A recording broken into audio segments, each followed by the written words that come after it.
حضرت be be مریم نہایت ہی پاکیزہ خواتین میں ہیں، بلکہ دنیا کی سب سے پاک باز عورتوں میں آپ کا نام آتا ہے۔ آپ کی پرورش بیت المقدس میں ہوئی۔ جب آپ جوانی کو پہنچیں تو جوانی کو جب آپ آئیں تو ایک دن ایسا ہوا کہ جبرائیل امین علیہ السلام تشریف لائے اور یوں کہا کہ میں اللہ کی طرف سے تجھے ایک بیٹا دینے کے لیے آیا ہوں۔ حضرت بی بی مریم نے پکار کر کہا مجھے بیٹا کیسے ہو سکتا ہے؟ انا یکون لی غلام ولم یمسسنی بشر ولم اکو بغیہ، مجھے کیسے بچہ ہو سکتا ہے؟ آج تک مجھے کسی انسان نے چھوا بھی نہیں، کسی انسان نے مجھے، یعنی بلوغیت کے بعد کسی اجنبی مرد نے مجھے چھوا تک نہیں، ولم اکو بغیہ، اور نہ ہی میں کوئی برے عادتوں والی عورت ہوں، تو مجھے بیٹا کیسے ہو سکتا ہے؟ تو جبرائیل امین نے کہا کہ میں تیرے رب کی طرف سے قاصد بن کر کے آیا ہوں، اور تیرا رب یہی چاہتا ہے کہ بغیر کسی انسان کے چھوئے تجھے اللہ ایک بیٹا عطا کرے۔ قال کذالک قال ربک هو علی ہین، اور حضرت جبرائیل نے کہا کہ مریم یہ تمہارے رب کے لیے کوئی مشکل مسئلہ نہیں ہے، جو رب تعالیٰ بغیر ماں اور بغیر باپ کے آدم کو پیدا کر سکتا ہو، وہ صرف بغیر باپ کے ایک عیسیٰ کو کیوں نہیں پیدا کر سکتا؟ تو انہوں نے ایک پھونک ماری جبرائیل امین نے، فنفخت من روعی، نہیں یہاں پر آیت ہے حضرت جبرائیل علیہ السلام نے ان کو پیغام سنایا کہ اللہ تعالیٰ کی طرف سے تمہیں ایک بیٹا ہوگا، اور ان پر ایک پھونک ماری اور حضرت بی بی مریم حاملہ ہو گئی۔ اسی لیے عیسیٰ علیہ السلام کا ایک لقب ہے، ان کو روح اللہ کہا جاتا ہے۔ روح اللہ کہا جاتا ہے کیوں؟ اللہ کی روح نہیں، یہ اللہ تبارک و تعالیٰ کے امر سے، حکم سے، صرف پھونک سے آپ پیدا ہوئے، صرف ایک پھونک سے۔ بی بی مریم جب حاملہ ہو گئیں اب وہ گھبرانے لگیں۔ یہ تو پتہ ہے جب حضرت بی بی مریم کو معلوم ہے، ان کے رب کو معلوم ہے، لیکن دنیا کیا کہے گی؟ کیا لوگ ایسے ہی مان لیں گے؟ لیکن سارے لوگ حضرت بی بی مریم کی طہارت کو تو مانتے تھے، ان کی پاکیزگی کا سب لوگ اقرار کرتے تھے، لیکن جب آپ حاملہ ہو گئیں تو پھر اللہ تبارک و تعالیٰ کا حکم ہوا آپ کو کہ آپ آبادی سے یہ نکل جائیں، یہاں سے دور نکل جائیں، اور کھجوروں کا ایک باغیچہ ہے اس میں وہ چلی گئیں۔ جب ولادت کا وقت قریب آیا اور اللہ تبارک و تعالیٰ نے انہیں وہاں جانے کا حکم دیا، اب وہاں جب وہ پہنچیں تو درد کی شدت تھی آپ کو بھی، اور حضرت بی بی مریم نے درد زہ میں جو الفاظ کہے وہ بھی قرآن میں آیا، فناداہا من تحتہا اللہ تحزنی قد جعل ربکی تحتکی سریہ، وہ پکارنے لگیں اور یہ کہتی تھی یا لیتنی مت قبل ھذا وکنت نسیا منسیا، اے کاش میں اس سے پہلے مر گئی ہوتی۔ یہ درد جو ہوتا ہے نا بچے کی ولادت سے پہلے، یہ بہت شدید ہوتا ہے، اور عورتوں کو اسی کا اجر بھی دیا جاتا ہے۔ اگر بچے کی ولادت کے دوران کسی عورت کا انتقال ہو گیا تو اسے شہید کا مقام دیا جاتا ہے، وہ شہادت ہے، اس کی شہادت کا مقام ہے۔ درد زہ کو، یہ جو ولادت کا درد ہوتا ہے عورتوں کو، بعض حکماء نے کہا ہے، کچھ حکیموں نے، کہ روح نکلنے کے وقت 40 ایسی بڑی ہڈیاں ہیں جس سے روح نکل جاتی ہے تو موت آ جاتی ہے۔ 40 ہڈیوں سے جب روح نکل جائے تو موت آتی ہے۔ بچے کی ولادت کے وقت عورت کی 39 ہڈیوں سے روح نکل چکی ہوتی ہے۔ اب اس سے اندازہ کریں کہ وہ موت کے منہ میں قریب جا کر واپس آتی ہے۔ ایک بچے کو جنم دینا دنیا میں، یہ اللہ تبارک و تعالیٰ ہی ان عورتوں کو صبر دیتا ہے، اور وہ درد اور وہ تکلیف کو برداشت کرنے کی اللہ تبارک و تعالیٰ ہی انہیں طاقت عطا کرتا ہے، ورنہ اس درد کو سہنا ہر ایک کا کام نہیں ہے۔ بہرحال حضرت بی بی مریم نے اس درد کی شدت میں جو پکارا وہ قرآن میں آیا ہے، قرآن میں آیا۔ اسی لیے تو حدیث پاک میں بھی ملتا ہے کہ سوال ہوا میرے آقا صلی اللہ تعالیٰ علیہ وسلم سے کہ میں یا رسول اللہ اپنی بوڑھی ماں کو اپنے کندھے پر بٹھا کر حج کرا چکا ہوں، خانہ کعبہ کے ساتھ طواف، اور گرم زمین جس میں ننگے پیر میرے تلووں میں آبلے پڑ گئے ہیں، تو کیا میں نے اپنی ماں کا حق ادا کر دیا؟ حضور پاک صلی اللہ تعالیٰ علیہ وسلم کا جواب سنیں. ان سے فرمایا کہ تم نے اپنے کندھے پر اپنی بوڑھی ماں کو بٹھا کر حج کرایا، طواف کعبہ کروایا، تم اس کے حق کی بات کرتے ہو. جب تم اپنی ماں کے پیٹ میں تھے ایک جھٹکا تم نے جو لگایا تھا اس کا بھی حق نہیں ادا ہوا، کیونکہ بچہ جب گھومتا ہے پیٹ کے اندر ماں کے، ہر گھومنے کے وقت، ہر چکر کے وقت اس کا ایک الگ درد ہوتا ہے. 9 مہینے وہ بچوں کو اٹھاتی ہے. میرے عزیزوں، اگر تمہارے پیٹ میں کھانا زیادہ ہو جائے تو پیٹ بھاری پڑ جاتا ہے اور آپ چل پھر نہیں پاتے، جلدی سے آپ سکون کی جگہ ڈھونڈتے ہیں کہ میں پیٹ خالی کر لوں یا ہلکا کر لوں. اور اس عورت کو، ماں کو اللہ نے 9 مہینے تک تمہارا بوجھ دیا اور وہ اٹھائے گھومتی رہتی، پھرتی رہتی ہے. سیدہ بی بی مریم نے ولادت کے وقت یہ فرمایا. اس کے بعد رب تعالیٰ کی طرف سے یہ ان کو ندا آئی کیا کہ جب وہ وہاں قریب لیٹی تھی ایک پتھر پر، اور ان کے قریب میں ہی ایک کھجور کا درخت تھا، رب تعالیٰ نے فرمایا وَهُزِّي إِلَيْكِ بِجِذْعِ النَّخْلَةِ تُسَاقِطْ عَلَيْكِ رُطَبًا جَنِيًّا. مریم اس درخت کو پکڑ کر کے ہلاؤ، تم پر پکی تازی کھجوریں گریں گی. تو ولادت کا وقت ہے ان کا، عیسیٰ علیہ السلام کی پیدائش کا، اور حضرت بی بی مریم کو کھجور کا درخت ہلانے کا حکم ہوا. انہوں نے ہلایا تو پکی کھجوریں ان پر گریں. رب تعالیٰ نے فرمایا فَكُلِي وَاشْرَبِي وَقَرِّي عَيْنًا. مریم کھا اور پی لے اور اپنی آنکھوں کو ٹھنڈی کر لے. مفسرین فرماتے ہیں درد زہ کے وقت اگر کسی عورت کو کھجور دیا جائے تو یہ قرآن پاک کے نسخے کے اعتبار سے اللہ تعالیٰ اس کے درد میں آسانی عطا فرماتا ہے، کیونکہ حکیم مطلق رب ذوالجلال نے حکم دیا بی بی مریم کو کہ کھجور کھاؤ، پکی کھجوریں تم پر گریں گی. تو کھجور کا حکم بھی ہے. ہمارے بزرگوں کے ہاں رواج تھا کہ ولادت کے وقت جب تکلیف زیادہ ہوتی تو وہ کچھ کھجوریں لا کر کسی امام کے پاس، عالم دین کے پاس لاتے کہ کچھ دم کر کے دے دیں کہ گھر میں ولادت ہونے والی ہے. اب کہاں ہے، کون سا کھجور، کون سی مٹھائی، سیدھے آپریشن تھیٹر میں لے جانا ہے اور بند کرنا ہے، کاٹنا ہے پھر نکالنا ہے. خیر، اللہ تبارک و تعالی آج بھی جو لوگ اسلام پر چلنا چاہتے ہیں ان کے لیے آسانیاں عطا فرماتا ہے. یقیناً تھوڑی ہی دیر کے بعد حضرت عیسیٰ علیہ السلام کی ولادت ہوئی. یہ بیت اللحم جو جگہ ہے آج بھی وہ فلسطین میں ہے. بیت اللحم جس پتھر پر حضرت عیسیٰ علیہ السلام کی ولادت ہوئی وہ جگہ آج بھی موجود ہے. پھر وہاں سے حضرت بی بی مریم نے اپنے بچے کو اٹھایا، کوئی نہیں تھا وہاں پر. ان کے حمل سے لے کر ولادت تک کوئی بھی قریب نہیں آیا اور نہ زندگی میں کبھی ان کو کسی نے چھوا. آپ نے گود میں اٹھایا. اب کیا کریں گی، بچہ آ گیا ہے. رب تعالیٰ نے فرمایا فَإِمَّا تَرَئِنَّ مِنَ الْبَشَرِ أَحَدًا فَقُولِي إِنِّي نَذَرْتُ لِلرَّحْمَنِ صَوْمًا فَلَنْ أُكَلِّمَ الْيَوْمَ إِنسِيًّا.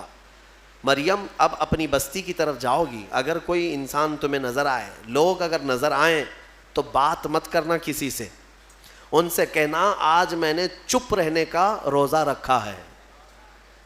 ہاں، اس شریعت میں ہوا کرتا تھا چپ کا روزہ، خاموشی کا روزہ، کہ دن بھر خاموش رہنے کا بھی روزہ ہوا کرتا تھا. اب یہ بھی کیسے بتائیں گی، وہ اشارے سے. اس زمانے میں ہوتا تھا جب کوئی خاموشی کا روزہ رکھتا تو وہ اشاروں سے بات کرتا، سامنے والا سمجھ جاتا آج اس کا خاموشی کا روزہ ہے. کاش یہ روزہ اور بھی ہمارے ساتھ ہوا کرتا، لیکن اس شریعت میں ہمارے ہاں چپ کا روزہ نہیں ہے، خاموشی کا روزہ نہیں ہے. میں تو یہ سوچتا ہوں کم سے کم عورتوں کے لیے تو ہو جاتا. خاموشی کا روزہ بڑا ثواب ہے، وہ بہت بڑی غلطیوں سے، گناہوں سے بچ جاتی. آپ کو اندازہ نہیں ہے، میرے آقا صلی اللہ علیہ وسلم نے زبان کو یوں 2 انگلیوں سے پکڑ کر کے فرمایا تھا، پکڑ کر کے تمہارے 2 جبڑوں کے بیچ میں گوشت کا ایک ٹکڑا ہے. حضور نے فرمایا کہ یہ انسان کو جنت میں بھی لے جاتا ہے اور دوزخ میں بھی لے جاتا ہے. ہاں، اور پھر ایک حدیث پاک ہے، حضور فرماتے ہیں 2 جبڑوں کے بیچ میں ایک گوشت کا ٹکڑا زبان، 2 رانوں کے بیچ میں ایک گوشت کا ٹکڑا شرمگاہ، جس نے ان دو چیزوں کی حفاظت کی ذمہ داری لے لی، میرے آقا فرماتے ہیں میں اسے جنت میں لے جانے کی ضمانت دیتا ہوں، جنت میں لے جانے کی ضمانت دیتا ہوں، یہ دو چیزوں کی اگر کوئی حفاظت کر لیا۔ خیر حضرت بی بی مریم اپنے بچے کو لے کر کے آئیں، لوگ دیکھنے لگ گئے کہ مریم ہے اور اس کے گود میں بچہ ہے، تو ظاہر سی بات ہے قوم کا جو رویہ ہوتا ہے، سیدھے پکار کر کہنے لگے یا اخت ہارون ما کان ابوک امرأ سوء وما کانت امک بغیہ، اے مریم یہ کیا کر لیا تو نے؟ اخت ہارون جو ہے اس وقت سب سے پاک عورت کو کہا جاتا تھا، اخت ہارون لقب کے طور پر حضرت بی بی مریم کو انہوں نے پکارا، نہ تمہارے باپ برے تھے نہ تمہاری ماں بری تھی، یہ تو نے کیسے کر لیا، یہ بچہ تیری گود میں کیسے آیا؟ فاشارت الیہ، انہوں نے اشارہ کیا اپنے بچے کی طرف، کیونکہ اللہ تعالیٰ کا حکم تھا اگر کوئی بات کرے تو بات مت کرنا، اپنے بچے کی طرف اشارہ کر دو۔ آج میں خاموشی کا روزہ ہوں، اشارہ کیا اپنے گود والے بچے کی طرف، 1 دن کا بچہ ہے، تو لوگ بول پڑے کہ تو اس کی طرف اشارہ کر رہے، قالوا کیف نکلم من کان فی المہد صبیا، ہم کیسے بات کریں اس سے جو آج گود میں ہے تیرے، آج کا بچہ ہے۔ قرآن میں ہے جب وہ لوگ بحث کر رہے تھے، قال انی عبد اللہ آتانی الکتاب وجعلنی نبیا، ابھی وہ بحث کر رہے تھے، عیسیٰ علیہ السلام گود سے ہی بول پڑے، کیا بولے؟ بولنے لگے اے لوگوں میں اللہ کا بندہ ہوں، انی عبداللہ، اللہ نے مجھے کتاب عطا کیا ہے، وجعلنی نبیا، اور نبی بنا کر بھیجا ہے، وجعلنی مبارکن اینما کنت، اور جہاں میں رہوں گا برکت کا ذریعہ بنوں گا، اور اللہ تعالیٰ نے مجھے نماز کا اور زکوٰۃ کا حکم دیا ہے، اور میری والدہ کے ساتھ اچھائی کا سلوک کرنے، حسن سلوک کرنے کا حکم دیا ہے۔ اور پھر آخر میں عیسیٰ علیہ السلام اس جملے پر اپنی بات ختم کرتے ہیں، کون سا جملہ؟ والسلام علی یوم ولدت و یوم اموت و یوم ابعث حیا، سلامتی ہو اس دن پر جس دن میں پیدا ہوا اور جس دن میرا انتقال ہوگا اور جس دن مجھے اٹھایا جائے گا۔ اتنا بات کیا حضرت عیسیٰ علیہ السلام اور پھر خاموش ہو گئے۔ یہ معجزہ نہیں تو اور کیا ہے؟ گود کا آج کا بچہ اتنا وسیع انداز میں بول پڑا، تبھی جا کر کے قوم کی زبان چپ ہو گئی کہ یہ جو آیا ہے مریم کی گود میں یہ کوئی معمولی چیز نہیں ہے۔ ظاہر سی بات ہے جب رب تبارک و تعالیٰ کسی چیز کو بھیجتا ہے تو نشانیوں کے ساتھ بھیجتا ہے۔ اب جتنے تھے وہ مان تو گئے کہ بی بی مریم کو کسی نے چھوا نہیں، یہ سچی ہے، اور جب گود کا بچہ بول رہا ہے تو یہ اور سچی بات ہے کہ محیر العقول چیز ہے، آج تک ہم نے کبھی دیکھا نہیں۔ عیسیٰ علیہ السلام بولے، پھر اس کے بعد عیسیٰ علیہ السلام کو حضرت بی بی مریم اپنے گھر تو لے گئیں۔ یہاں پر رک کر کے میں ایک بات عرض کرنا چاہوں گا، حضرت عیسیٰ علیہ الصلوۃ والتسلیم نے جو جملہ کہا وہ یہ ہے کہ جس دن میں پیدا ہوا اس دن سلامتی ہو، یعنی نبی جس دن پیدا ہوتے ہیں وہ سلامتی والا دن ہوتا ہے۔ عیسیٰ علیہ السلام کی پیدائش کا دن سلامتی والا ہے تو 12 ربیع الاول کیوں نہیں سلامتی والا ہے؟ ہاں، اور نبی خود اپنی ولادت کے دن سلام بھیج رہے ہیں، اور ہم سید الانبیاء کی ولادت پر امتی سلام بھیجیں تو کیا حرج ہے؟ یہ قرآن کا حکم ہے۔ نبی خود اپنی ولادت کے دن سلام بھیج رہے ہیں اور امتی اپنے نبی کے پیدائش کے دن پر سلام بھیجے تو یقیناً یہ باعث برکت ہے اور قرآن کے مطابق ہے۔ خیر، یہ حضرت عیسیٰ علیہ السلام کی ولادت کا واقعہ۔ عیسیٰ علیہ الصلوۃ والتسلیم اپنی ماں کے ہاں رہے ایک زمانے تک، پھر جب جوان ہوئے۔ اچھا، یہ ایک بات اور بھی بتاؤں، بہت کم عمر میں جن کو نبوت دی گئی، یعنی دنیا میں ظاہری طور پر، وہ 3 نبی ہیں۔ ایک حضرت عیسیٰ علیہ السلام جن کو گود میں ہی پیدائش میں دے دی گئی، دوسرے یحییٰ علیہ السلام جو حضرت بی بی مریم کے ہاں ان کے باپ حضرت زکریا علیہ السلام نے دعا کی تھی تو اللہ ان کو دیا تھا۔ یحییٰ علیہ السلام بھی پیدا ہوتے ہی نبی ہو گئے تھے، نبوت کے ساتھ دنیا میں آئے۔ تیسرے حضرت یوسف علیہ السلام، جب ان کے بھائیوں نے انہیں کنویں میں ڈالا تھا تب ان کو، یہ چھوٹی عمر میں جن کو نبوت دی گئی وہ 3 انبیاء اکرام ہیں۔ یہ تو دنیا کی زندگی کے اعتبار سے، لیکن اگر کوئی یہ کہتا ہے کہ ہمارے آقا محمد صلی اللہ علیہ وسلم کو 40 سال کی عمر میں نبوت دی گئی تو یہ جملہ غلط ہے۔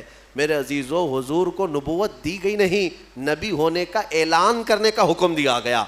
نبوت کب دی گئی وہ خود رسول سے پوچھو۔ میرے آقا فرماتے ہیں کنت نبیا وآدم بین الماء والطین میں تو اس وقت بھی نبی تھا جب آدم علیہ السلام کو ابھی مٹی اور پانی میں گوندا جا رہا تھا.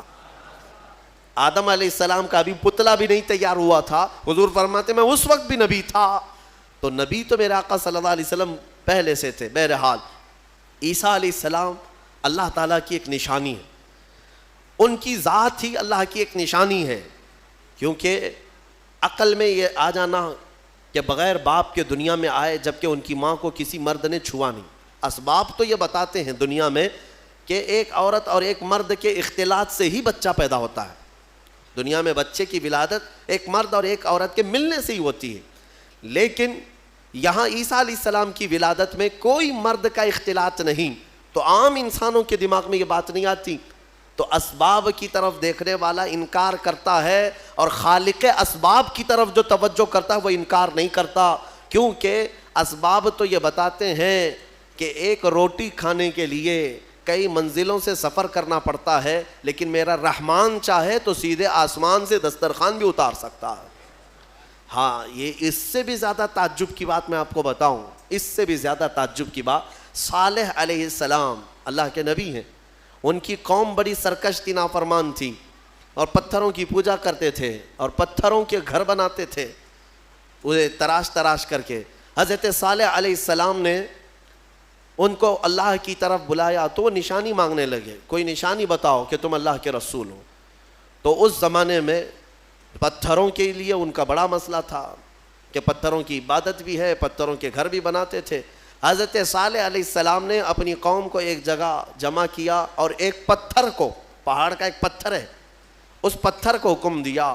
تو اللہ تعالیٰ نے اس پتھر کے اندر سے ایک اونٹنی پیدا فرمائی, ناقۃ اللہ, اس کو اللہ کی اونٹنی. اب مجھے بتاؤ کیا یہ عقل تسلیم کرے گی کہ ایک اونٹنی کو پیدا ہونے کے لیے اس کے بھی تو ماں باپ ہونے چاہیے, وہ بھی کسی اونٹنی کی پیٹ سے پیدا ہوگی. لیکن اتنا محیر العقول واقعہ کہ پتھر اور اونٹنی کا کیا میل. ہاں, یہ بھی بات سمجھ میں آ سکتی ہے کہ ہاتھی کے ہتھنی کے پیٹ سے کوئی اونٹنی پیدا ہو گئی, یا کسی جانور کے پیٹ سے کوئی دوسرا جانور پیدا ہو گیا, کچھ قریب تو سمجھ میں آتا ہے.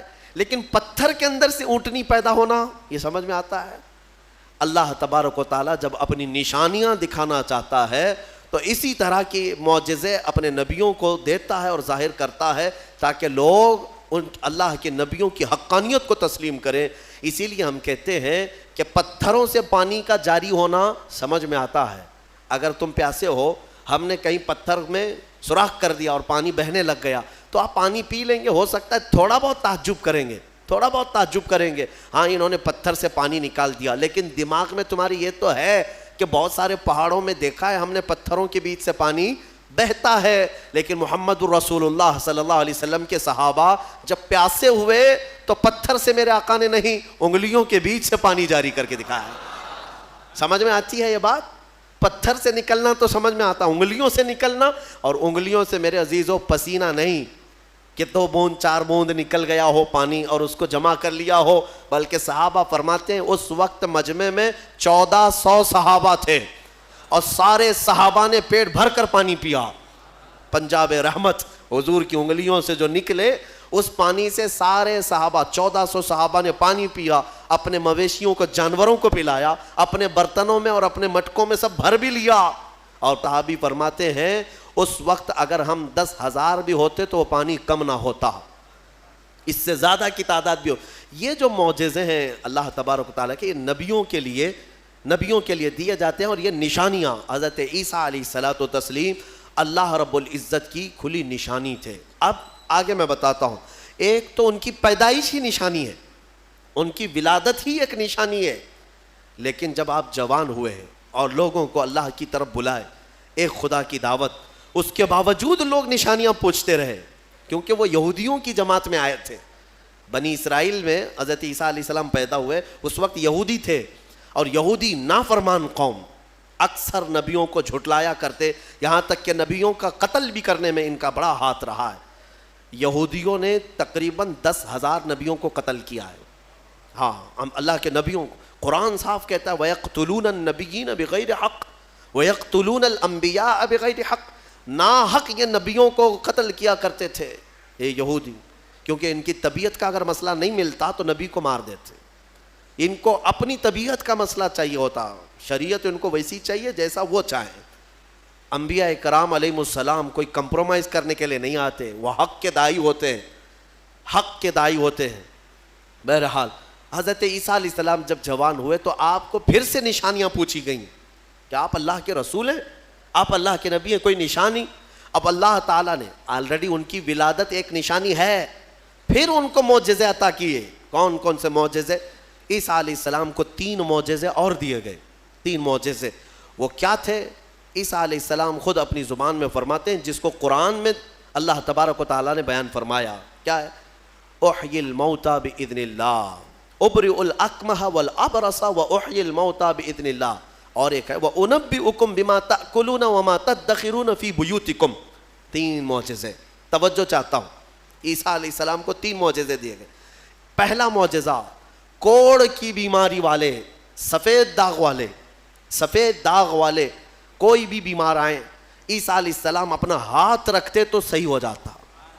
ابرئ الاکمہ والابرص, کوڑ والا, سفید داغ والا, یہ بیمار اگر حضرت عیسیٰ علیہ السلام کے پاس آتا تو آپ اس کو ہاتھ پھیر دیتے تو اس کی بیماری ختم ہو جاتی.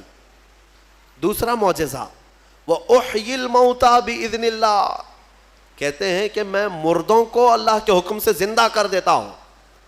عیسیٰ علیہ السلام فرما رہے ہیں. عیسیٰ علیہ السلام کا معجزہ یہ تھا کہ اگر وہ کسی قبر کو ٹھوکر مارتے تو قبر سے مردہ زندہ کھڑا ہو جاتا, مرنے کے بعد دوبارہ زندہ کرتے عیسیٰ علیہ السلام. کبھی کبھار مٹی کے پرندے بناتے, ان میں پھونک مارتے تو وہ اڑنے لگتے تھے. ہاں, مٹی کے پرندوں کو پھونک مارتے تو وہ اڑنے لگتے زندہ ہو کر. 2 معجزے ہو گئے. تیسرا معجزہ اہم ہے. عیسیٰ علیہ السلام فرماتے ہیں وَأُنَبِّئُكُمْ بِمَا تَأْكُلُونَ وَمَا تَدَّخِرُونَ فِي بُيُوتِكُمْ, تم اپنے گھروں میں بیٹھ کر جو کچھ بھی کھاتے ہو اور جمع کرتے ہو, عیسیٰ علیہ السلام فرماتے میں یہیں بیٹھ کر کے سب بتا دیتا ہوں, ساری چیزوں کی میں خبر دیتا ہوں. عیسیٰ علیہ السلام کا معجزہ یہ تھا کہ تم اپنے گھروں میں جو کھاتے ہو, جمع کرتے ہو, سب کی خبر عیسیٰ علیہ السلام کو ہے. یہ ظالم نادان جو میرے نبی کے علم غیب کا انکار کرتے, قرآن پڑھا بھی ہے کہ نہیں پڑھا؟ عیسیٰ علیہ السلام جو بنی اسرائیل کے نبی ہیں, جو بعد میں حضور کی امت میں آئیں گے آسمانوں سے, اور آئیں گے حضور کی امت, حضور پاک صلی اللہ تعالیٰ علیہ وسلم کی امت میں رہیں گے. اب اندازہ کرو, انہیں اللہ تعالیٰ نے اتنا علم غیب دیا, تو کیا میرے رسول کو غیب کا علم نہیں ہوگا؟ ہمارا تو عقیدہ یہی ہے, ہمارا موقف یہی ہے. میرے آقا مدینے میں ہو کر ہماری مسجد کا بھی ملاحظہ فرما رہے ہیں. ہاں, وہ پوری دنیا کو ایسے دیکھتے ہیں جیسے اپنے ہتھیلی کو دیکھتے ہیں. خود میرے آقا نے فرمایا, مسلم شریف کی حدیث ہے, اللہ کے حبیب فرماتے ہیں ان اللہ زوى لی الارض, اللہ نے پوری روئے زمین کو میرے لیے سمیٹ دیا ہے, اور میں پوری روئے زمین کو ایسے دیکھتا ہوں جیسے ہتھیلی کو دیکھتا ہوں. 3 معجزے ہیں عیسیٰ علیہ السلام کی, یاد رکھیے گا. اب میرا سوال بھی سن لیجئے توجہ کے ساتھ. ایک ہے وہ کوڑ کی بیماری اور برس کی, سفید داغ کی بیماری والے کو ہاتھ رکھتے تو کیا ہوتا؟ صحیح ہو جاتا. حاضر ہے آپ کا دماغ؟ بہت اہم چیز. دوسری چیز ہے, مرے ہوئے آدمی کو ٹھوکر مار کر زندہ کر دیتے تھے. چلے 2 ہی پر ہم بات کرتے ہیں. یہ بیماریوں سے شفا دینا کس کا کام ہے؟ عقیدہ تو یہی ہے نا, اللہ کا کام ہے. پھر سوال تو یہاں ان لوگوں کے لیے بھی بن پڑتا ہے جب ہم اپنے مصطفیٰ کے لیے کہتے ہیں یا رسول اللہ شافی و نافی ہو تم, وافی و کافی ہو تم, درد کو کر دو دوا, تم پہ کروڑوں درود. ارے یہ بریلوی شرک کر رہا ہے. رسول کو کہہ رہا ہے شافی ہیں, رسول کو کہہ رہا ہے کافی ہیں. رسول شفا دیں گے؟ جب ہم درود تاج میں پڑھتے ہیں دافع البلاء والوباء والقحط والمرض والالم, ہمارے رسول بلاؤں کو دفع کرنے والے, وباؤں کو دفع کرنے والے, درد کو دور کرنے والے, ہر کرب سے آزاد کرنے والے. ہم پڑھتے ہیں درود میں, تو اس پر کچھ لوگوں کا پیٹ درد ہوتا ہے اور کہتے ہیں کیسے تم رسول کو کہہ رہے ہو کہ وہ بیماریوں سے دور کرنے والے ہیں, وہ کیسے دور کر سکتے ہیں؟ ان سے میرا سوال یہ, قرآن کی کوئی آیت پڑھا بھی ہے یا نہیں؟ عیسیٰ علیہ السلام خود کہہ رہے ہیں کوڑ کی بیماری اور برس کی بیماری والے کو میں ہاتھ رکھ دوں تو صحیح ہو جاتا ہے. عیسیٰ علیہ السلام ہاتھ رکھ دیں تو صحیح ہو جاتا ہے. اچھا, اس سے بھی بڑی چیز زندگی دینا اللہ کا کام, موت دینا اللہ کا کام، یہ اللہ تبارک و تعالیٰ کی قدرت میں ہے، اور مرنے کے بعد دوبارہ اٹھانا یہ تو اور بڑی بات ہے، یہ اللہ کی قدرت میں ہے۔ اور وہ کام عیسیٰ علیہ السلام کہہ رہے ہیں کہ میں مردوں کو زندہ کرتا ہوں۔ میرے عزیزو، اب یہ شرک نہیں ہوا؟ عیسیٰ علیہ السلام کے بارے میں اگر کوئی عقیدہ رکھے گا کہ وہ مردوں کو زندہ کرتے تھے تو شرک ہو جائے گا۔ کچھ لوگوں کے فتوے کے حساب سے تو شرک ہے، کیونکہ وہ رسول کے واقعات کو نہیں مانتے۔ غوث پاک نے اگر کسی مردے کو زندہ کیا تو کہتے ہیں یہ جھوٹی کہانیاں ہیں، ہاں یہ کیسے ہو سکتا ہے، یہ صرف اور صرف اللہ رب العزت کا کام۔ پھر قرآن جو عیسیٰ علیہ السلام کے بارے میں بتا رہا ہے، کیا عیسیٰ خدا ہیں؟ عیسیٰ علیہ السلام خدا ہے؟ یہاں ایک نقطہ سمجھ کر کے چلو، اللہ رب العزت یقیناً قادر مطلق ہے، رزاق وہی ہے، خالق وہی ہے، شافی وہی ہے، لیکن اگر وہ اپنی طاقت کسی محبوب رسول یا نبی کو شفا دینے کی طاقت دے دے، دوبارہ زندہ کرنے کی طاقت دے دے، یا بیماریوں سے دور کرنے کی طاقت دے دے، تو اس میں کسی کے پیٹ درد ہونے کی ضرورت نہیں۔ مولا جسے جو چاہے وہ مقام عطا فرمائے، یہ شرک بھی نہیں ہے، اللہ جسے جو چاہے وہ عطا فرمائے۔ اسی لیے ہمارا موقف یہ ہے الحمدللہ کہ ہم مانتے ہیں کہ رسول پاک صلی اللہ تعالیٰ علیہ وسلم بیماریوں کو دور کرتے تھے، لیکن ہم انہیں خدا نہیں مانتے۔ جیسے عیسیٰ علیہ السلام اللہ کی عطا سے بیماروں کو شفا کرتے تھے، میرے مصطفیٰ بھی اللہ کی عطا سے بیماروں کو شفا کرتے ہیں، اور اسی لیے ہم مانگتے بھی ہیں میرے آقا کی بارگاہ میں۔ ہمیں بزرگوں نے سکھایا ہے، عیسیٰ علیہ السلام کے ان معجزوں کو دیکھ کر بہت سے ایمان بھی لائے، بہت سے ایمان بھی لائے، اور آپ کی ایک جماعت بڑھتی گئی۔ آپ کے 4 شاگرد مشہور ہوئے۔ ویسے آپ کے جو حواریین ہیں، جو اصحاب ہیں، جو آپ کے صحابہ تھے، ان کو حواریین کہا جاتا ہے، وہ 12 لوگ تھے۔ ان 12 میں 4 مشہور ہیں جن کے ناموں سے انجیل ہے آج بھی، متی، لوقا، یوحنا، مرقس، یہ عربی نام ہے، ان کو انگلش میں الگ الگ کہا جاتا ہے، جان، میتھیو، یہ جو بائبل میتھیو، بائبل جان، یہ سب جو ہیں انہی 4 شاگردوں کے نام ہیں۔ عیسیٰ علیہ السلام کے بڑے فرمانبردار، بڑے وفادار تھے، اور انہی صحابہ سے ان کا دین پھیلا، مذہب عیسائیت، یا جس کو آپ یہ سمجھ لیں عیسیٰ علیہ السلام کا جو دین تھا وہ دین اسلام کے عقائد سے مختلف نہیں تھا، اس دین میں بھی اللہ کو ایک مانا جاتا، اور عیسیٰ علیہ السلام کو اللہ کا بندہ اور ان کا رسول، اللہ کا رسول۔ یہ دین اسی طرح چلتا رہا اور اسی کی تبلیغ بھی ہوتی رہی، لیکن یہودیوں کو یہ بات نہ بھائی۔ یہودی اس وقت سے عیسیٰ علیہ السلام پر الزام لگاتے تھے، ان کی ماں کو گالیاں دیتے تھے، بی بی مریم پر تہمت رکھتے تھے، ناپاکی کی تہمت لگاتے تھے یہ یہودی۔ عیسیٰ علیہ السلام کا ایک وقت ایسا بھی آیا کہ یہودیوں کے نرغے میں، کیونکہ یہودی بڑے ہی فتین اور پلان کرنے والے، منصوبہ کرنے والے لوگ، عیسیٰ علیہ السلام کے قتل کا منصوبہ بنا لیا، اور اس قتل کے منصوبے سے وہ آخری دن تھا عیسیٰ علیہ السلام کا، جس گھر میں عیسیٰ علیہ السلام ایک باغیچے میں اپنے شاگردوں کے ساتھ رہے، ان کو تعلیمات دی اور سب کو رخصت کیا، اور کہا آج کے بعد میں تم سے ملاقات نہیں کروں گا، تم دین حق پر قائم رہنا۔ شاگرد سب چلے گئے، عیسیٰ علیہ السلام تنہا گھر میں تھے۔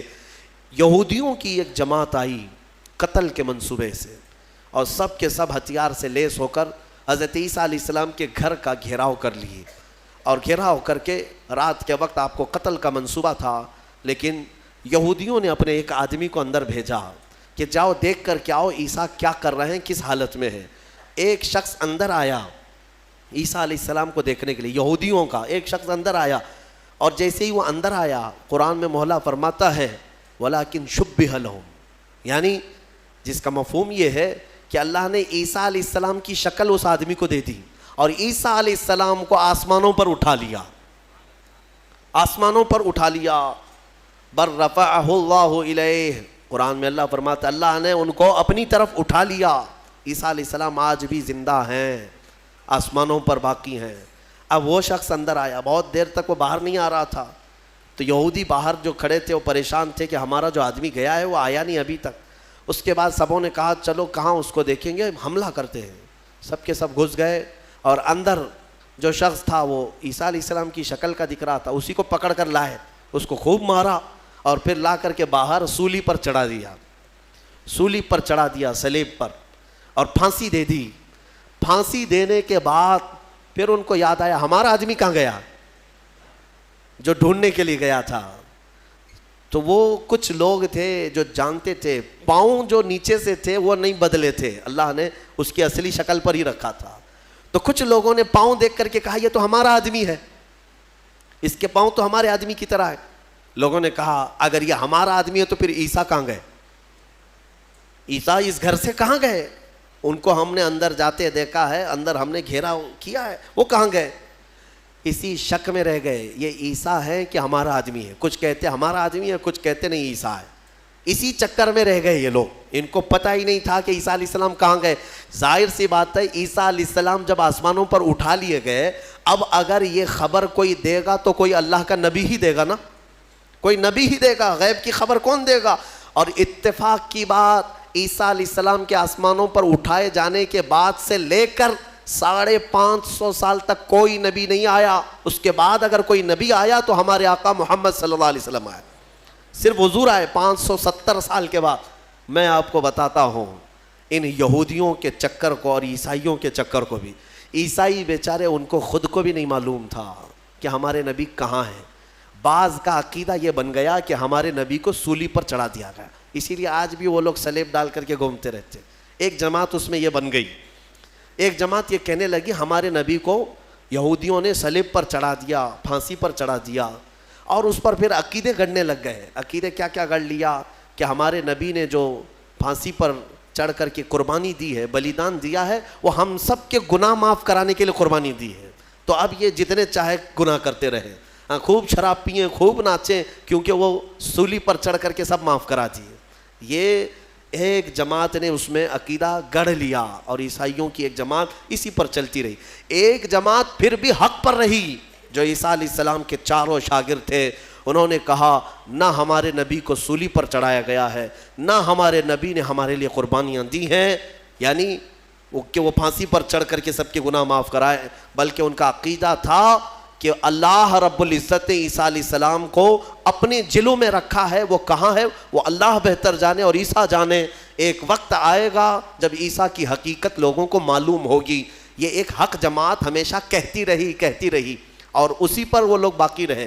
پھر اس میں فرقے بھی ہوئے, عیسائیوں میں بہت سارے فرقے بھی ہوئے, 70 سے زیادہ فرقے ہوئے, الگ الگ عقیدے. اور یہ فرقے بھی کس نے بنائے؟ یہودیوں نے بنائے. ان کے اندر گھس کر کے الگ الگ ان کے دماغ چینج کیے. پھر ٹرائنیٹی کا عقیدہ آ گیا کچھ عیسائیوں میں کہ عیسیٰ خدا کے بیٹے ہیں, مریم خدا کی بیوی ہے. کچھ لوگوں کا عقیدہ یہ بنا. پھر کچھ لوگوں کا عقیدہ بنا کہ 3 خدا ہیں, ایک خدا اللہ, ایک خدا جبرائیل, ایک خدا عیسیٰ. آج بھی کچھ لوگ ہیں اس میں, پروٹسٹ ہیں, کیتھولک ہیں اور آرتھوڈاکس ہیں. یہ سب جو فرقے بنے سب میں تھوڑا تھوڑا سا فرق ہے عیسیٰ علیہ السلام کو ماننے کے لیے. بعض کہتے ہیں گاڈ ہے, فادر ہے, اور پھر یہ سن ہے اور میری ہے, یہ 3 خدا ہے. ٹرائنیٹی کے عقیدے بنے. اب میں آپ کو بتاتا ہوں یہ میرے آقا صلی اللہ تعالیٰ علیہ وسلم کا احسان ہے پورے یہودیوں پر بھی اور عیسائیوں پر بھی, کیونکہ یہ جھگڑا کرتے رہے 500 سال تک. اتنا قتل کیا ہے عیسائیوں نے یہودیوں کا اور یہودیوں نے عیسائیوں کا. 500 سال اتنے قتل ہو گئے جس کا شمار نہیں کر سکتے. پورا فلسطین خون میں نہا جاتا تھا جنگوں میں. یہ دونوں جماعتیں لڑتی تھیں. وہ الزام لگاتے ان کی ماں پر اور یہ یہودیوں پر الزام لگاتے.